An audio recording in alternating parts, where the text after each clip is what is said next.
ప్రవక్త సల్లల్లాహు అలైహి వసల్లం వారు ఎప్పుడైనా సమాధుల్ని పూజించారా? చెప్పండి. ప్రవక్త పద్ధత ఇది?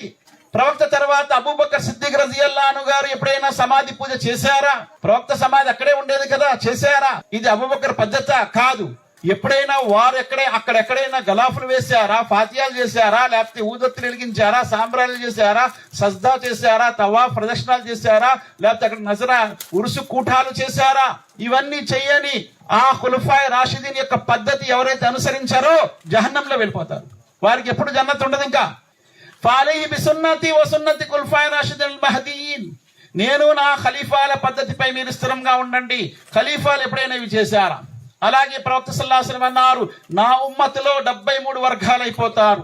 కుల్లుహుం ఫిన్నార్ ఇల్లా మిల్లత వాహిద, 73 వర్గాల్లో అందరూ జహన్నంలో వెళ్ళిపోతారు. ఒక్క సంఘం మాత్రం మిగిలి ఉండిపోతుంది. అంటే 72 వర్గాలు జహన్నంలో వెళ్ళిపోతారు, నరకంలో వెళ్ళిపోతారు. ఒకే ఒక వర్గం ఉంటుంది, అది జన్నత్లో వెళ్తుంది.